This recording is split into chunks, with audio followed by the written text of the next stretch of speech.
everybody, and welcome back to Daniellability.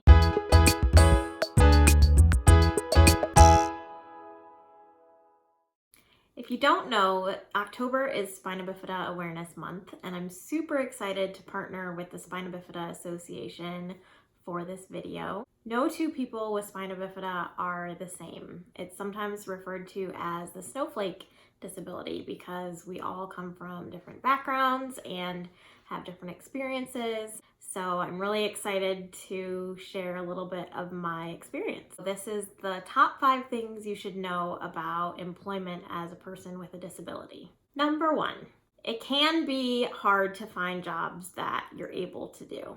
This can be really frustrating, but I promise there are jobs out there that are awesome jobs that will give you really great experiences. I've had a wide variety of jobs over the years in a lot of different fields, and one of the things that has been encouraging to me is that people have always given me a chance, but there are just jobs that you're not going to be able to do. Just physically, it's not possible. A lot of people, as they're growing up, they may waitress, they may work in a coffee shop, they may do a lot of different, what might be called minimum wage jobs.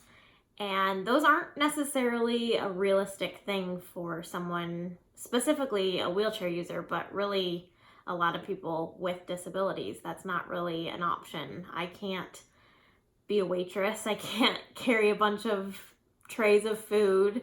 I can't work as a barista. I can't, reach the espresso machine and all those different things. So it definitely does limit the choices that you have as to what your employment will be. But there are definitely great opportunities out there. I started working when I was in middle school. My parents owned a business and I would help my mom in the office, just filing papers and sometimes helping with payroll and different things like that. And it definitely gave me the experience and the confidence that I needed to then realize that I could work full time. And that's definitely something that I aimed to do and set that goal for myself because I wanted to be able to provide for myself. Number 2.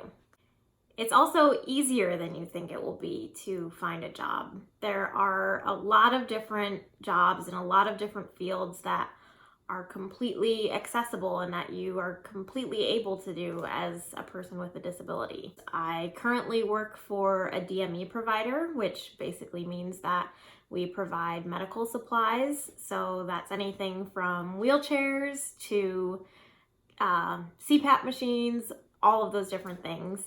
And it's a great job and it's in a field that I'm really passionate about because it's helping people like me or in similar situations who need certain equipment to live a healthy life.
So there definitely are opportunities. I think the best way to go about getting started working full-time is start in a company where maybe you know the people who own the company, or it's a family business or something like that, because that's going to get your foot in the door and give you some experience. So then as you keep going, you're going to have that experience that people are looking for, and you've started out in an environment that's comfortable and you can kind of figure things out and figure out what you're capable of and those kinds of things. So starting out in an environment where you are comfortable and maybe you know some people is definitely going to make that transition a little bit easier.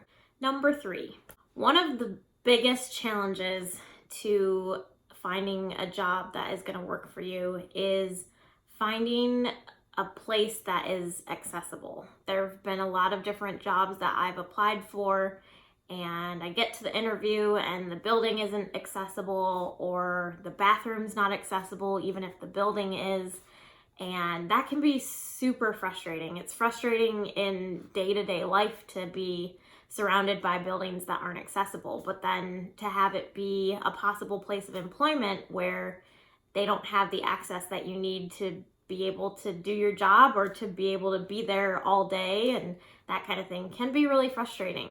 Number 4, be honest in your interview about what you need and be willing to be open about talking about your disability to some extent. I'm not saying you have to give your full medical history. I'm just saying that they can't technically ask you any questions related to your disability unless you bring it up first. And so even if they have questions because they want to make sure that the job is something that you can do, or they want to make accommodations for you, you bringing that up first, even if it's just in a super casual way, like you talk about some of your past experiences and you happen to slip in there something about being in a wheelchair, that's going to make them know that they can talk to you and make sure that they have the things that you need, or if they need to make accommodations, that you'll be willing to talk to them about that. So being willing to at least address your disability to some extent is going to be a huge asset to making them feel comfortable with you and like you'll be an employee that is approachable. Number 5, this is probably to me the most important thing, and that is to be the best employee that you can be, because the fact is you're not just presenting yourself to that company, you're also in a lot of ways being a representation of the disability community. If they see that you are a competent employee and you're trying your best and you're putting forth your best and you have a good attitude and you're respectful of your coworkers and you're working with everybody respectfully and with a good attitude, they're going to be that much more likely to be open to hiring somebody else who has a disability, because they're going to see that it's something that isn't hard to do. It's not something to be afraid of. And so I think it's really important to present yourself well, to really work hard, and just in general, I mean, it's good to be a good employee regardless, but I think you also need to keep in mind that you are being a representation of this community and you want to present them well and show people that people with disabilities can be great employees. They can do a really good job and are worth hiring. So that is all I have for you guys today. I hope that was helpful. If you have any questions, definitely let me know. And also be sure to check out the Spina Bifida Association's social media pages throughout the month of October. I'm going to have those linked below, and they're going to be posting some great stories from different people in the Spina Bifida community. I'm excited to see what they have to say. Thank you so much for watching, and I will see you next time.